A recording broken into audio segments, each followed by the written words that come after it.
Welcome to Hero Villains, today's battle. Who do you think is stronger, Mandrakk or the Presence? Mandrakk is a character from the Final Crisis storyline known as the Dark Monitor. He is a cosmic entity that embodies the concept of Dark God and essentially embodies the darker themes in the comic book industry. Mandrakk has the ability to manipulate reality, absorb entire universes, and exists outside the traditional boundaries of space and time. He feeds on the life force of universes, making him an incredibly formidable opponent. The Presence is often considered the embodiment of God in the DC universe. He represents the ultimate force of creation and divine will. As the supreme being, the Presence has unlimited power, including omnipotence, omniscience, and omnipresence. He is responsible for the creation of the multiverse and possesses authority over all beings within it. Before we dive into the analysis, please hit the subscribe button and remember to turn on notifications by clicking the bell icon. Thank you very much. To confirm that Mandrakk killed the Presence. However, do we have any solid evidence that the true nature of the Presence was destroyed? The answer is no. What we actually witnessed was simply the death of the host. Furthermore, Spectre continued to appear in many subsequent issues without showing any signs of weakening. During the Blackest Night event, he was completely normal until he was attacked by Necron. Therefore, there is no basis to believe that anything other than the host was destroyed. The conclusion that Mandrakk actually destroyed the Presence requires more solid evidence. The Presence was not even present in heaven at the time of the final event.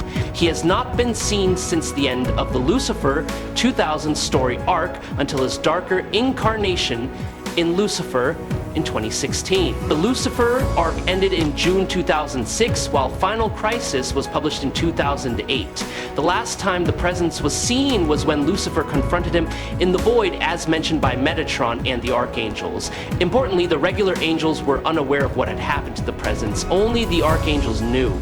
They had been waiting for over a decade in the hope of his return from the Void. This prolonged absence raises many questions about the Presence's nature and ultimate destiny. Lucifer was the last person to see the Presence. Mandrakk could not have killed the Presence as his true nature remained intact and unaffected by the events that took place. Furthermore, the Presence is not even present in heaven, making it completely unreasonable to assume that Mandrakk killed him in heaven,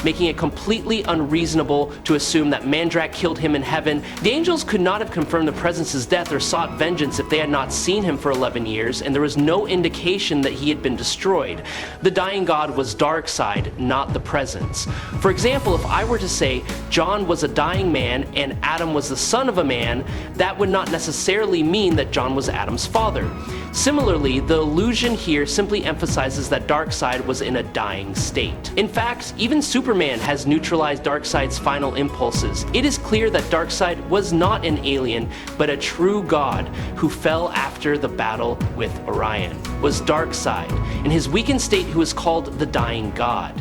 In terms of superior power, the stronger character was the one who wasn't overwhelmed by a team of Superman, Shazam, and Green Lanterns. The Miracle Machine simply opened a portal to summon an army of Superman to defeat Mandrakk. Interestingly, that army included Apollo and Mr. Majestic from the Wildstorm universe. Mandrakk was damaged by the heat ray and destroyed by a combined attack from the Green Lanterns. Stated that Nixutan had amplified their power. If so, Hal Jordan would not have claimed that they were out of power and needed to try again. As for the Presence, he destroyed Mandrakk as easily as he had eliminated Lucifer, perhaps even more quickly. In a pivotal event, God directly intervened to prevent the Sector from killing Cain. Cain later admitted that God had never died, and because of his omnipotence, the Spectre could not finish Cain without permission. Thus, the Spectre was forced to impose another punishment. Afterwards, both the Spectre and the Radiant were summoned by God. Considering the nature of the Monitors, Mar Novu, along with the Anti-Monitor and the World Forger, were all creations of Perpetua, themselves fragments of the Over-Monitor, part of the Overvoid. Perseus's Furnace. In contrast to Mandrakk, which is just a small part of Dax Novu, Mandrakk can be considered as half of a small part of the countless fragments of the Overvoid. In short, Mandrakk is only a very small part compared to the Over-Monitor. Meanwhile, Perpetua is placed on par with the hands of creation, entities that are directly empowered by the source, or the presence. Please subscribe to the channel, it will help us a lot, and moreover, you will see great videos every day. You are the best. Thank you very much. Mandrakk is a corrupted version of the original half of the Monitor Mind the Overvoid that examined the flaw that is the multiverse before splitting off and leaving the thought robot. The Overvoid is a living, conscious void, an infinite, pure white void and the canvas of all creation. To identify its relationship with the flaw, the DC multiverse, it calls itself the Monitor Mind the Overvoid. Mandrakk kills the Adanu Fusionauts. Kills the Bad Samaritan and Neon the Unknown. Bad Samaritan and Neon the Unknown gain their power from the World Forge. Alden Quench has the Flame of Destruction. He has shown cosmic level feats by destroying several sick universes. He can also fight Nyx Uotan. Neon has the Flame of Creation that all matter, positive matter, dark matter, and antimatter gravitates towards. However, Mandrakk has surpassed these. They couldn't even destroy him. The only way Neon could defeat Mandrakk was to use his ability to alter his physiology, allowing him to feed on dark matter instead of positive matter. Barbatos, another universe destroyer, had difficulty chaining him. As Thought Robot's direct opponent, Mandrakk constantly adapted to counter Thought Robot's growing power. Mandrakk attacked Thought Robot with the scorching heat of 10 billion suns and used the blood of 52 universes to cause severe, irreversible damage. As the embodiment of the opposite of life, Mandrakk represents destruction and despair. His special ability allows him to tap into the thoughts of monitors to reinforce his belief in his own existence, turning the power of thought into a tool to maintain existence in the multiverse. Roxogama, the second Mandrakk, was powerful enough to defeat Spectre and Radiant. However, it should be noted that this version of Mandrakk is significantly weaker than the original Mandrakk, as he was exiled to the germ world by the other monitors. The Spectre in this case is Crispus Allen, who possesses powers on par with the Butcher, the emotional being of anger. This shows that even weakened, Mandrakk is still a threat far beyond the limits of many powerful entities in the universe. Rox Ogama was destroyed by Superman and the Green Lanterns only thanks to Superman's use of the Miracle Machine. A machine capable of turning thoughts into reality, allowing him to wish for a happy ending to the conflict. Mandrakk possesses the ability to bottle and consume bleed, as the monitors are the only beings that can interact with bleed as a tangible, consumable substance, depleting creation. According to Zelo Vala, bleed is the barrier between universes and represents the essence of life. Mr. Mixie's Pit Trick describes the fifth dimension of imagination as the blood of the multiverse, the source of energy that connects the realms. With multiverse, the plane of energy, the source of energy that connects the realms, he refers to a bottled adventure to the fifth dimension of imagination as the blood of the multiverse. This spiritual energy resides in the spleen of the Hulk. When the bleed is drained, the meaning and story of the DC multiverse is also consumed, existing in the monitor sphere / nil, an archetypal and fundamental world where everything has greater meaning and depth. There is no duality in nil. Entities in the orrery of worlds are made of matter and operate in physical space and time. Entities in the sphere of the gods are pure ideas and operate in metaphysical narrative. Entities in limbo lack even narrative. And nil takes this model to the next level, as far as it can go before reaching the nothingness of the overvoid. The monitor world is the blank, the nil, the gone, the boundary of everything where form and meaning surrender to the nothingness of the overvoid. Nil's story is a meta-story, self-assembled with the thoughts of the overvoid. Please subscribe to the channel, it helps us a lot, and moreover, you will get to see amazing videos every day. You are the best. Thank you so much. The presence is so powerful that the present notes that there are billions of people looking for his help right now and decides to see why he should help them. Constantine then thinks about trying things with the ghost, but the presence of course can. She knows all his thoughts and scares him by talking to his mind. The presence can make a place impossible to exist. The presence summons Elaine and Lilith to help him decide whether to save or destroy the artifact. After After a while, he gives the artifact to Elaine and tells her, "Artifact to cut the knot," which makes Lilith unhappy and tries to attack Elaine, which kills her with a tap on his umbrella. The Spectre tries to attack the Presence and easily sends him flying. The Presence defeated the Eternal Council, consisting of Trigon, Eclipso, Neron, Blight, Mr. E, and I forget who else. The Presence is described as the one who destroyed all of heaven and swallowed it. According to Lucifer, the Presence exists everywhere, not limited by space or time. Furthermore, Lucifer also asserts that the Presence is omnipotent, omnipresent, and omnipresent, manifesting his absolute power in every aspect of creation. When the Presence discovered Trigon's plan to attack heaven, he immediately summons Zuriel back to heaven and informed Trigon that he exists everywhere, even in Trigon's heart.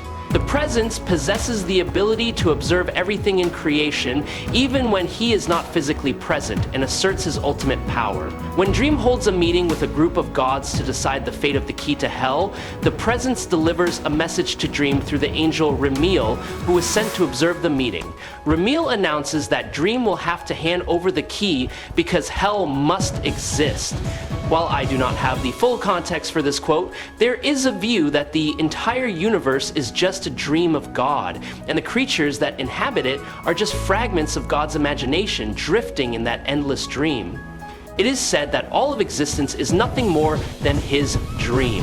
The Presence says that he can erase everything from the beginning so that nothing ever existed in the first place. The Presence can stop time. The Presence brings the strange ghost back from the void after he disobeys him. And because it happens to be the oldest possibility, he succeeds in causing time travel and making other universes back to where they were, stopping time from ever existing.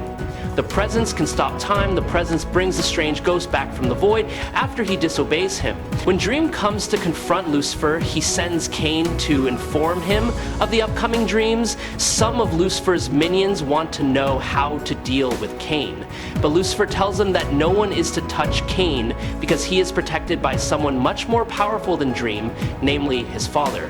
Cain was the first murderer. The Presence cursed him with immortality and a sign that if anyone tried to kill Cain, they would incur his wrath.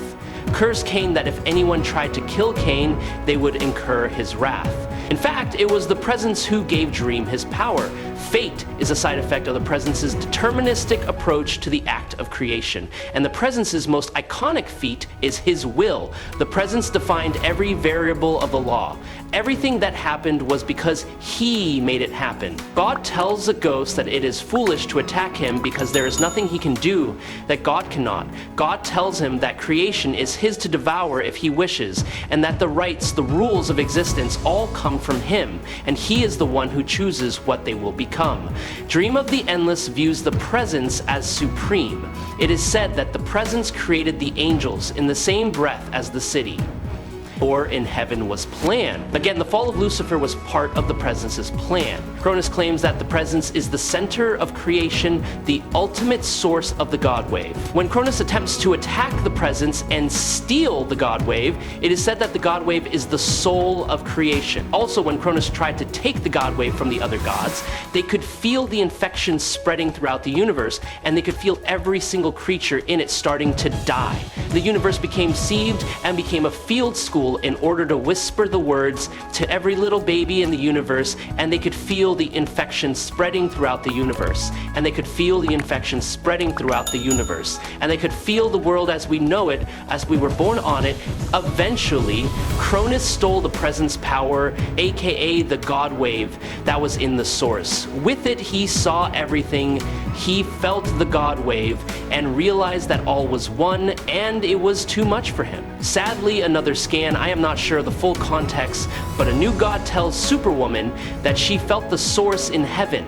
The source reveals to the Spectre that everything is a part of God. The power dynamic between Mandrakk and the Presence is difficult due to their different natures. Mandrakk is a being with physical power and the ability to manipulate reality on a cosmic scale, while the Presence is a transcendent being, beyond all concepts of power. The Presence is stronger than Mandrakk due to his position as the source of all existence. Mandrakk, no matter how powerful, is still a part of the Presence creation. The Presence is superior to Mandrakk because he is the source source of everything, including the multiverse that Mandrakk exists in. The presence is not only invincible, but also the entity that controls all realities. Mandrakk, despite being one of the most terrifying entities, is still only a small part of the system that the presence created.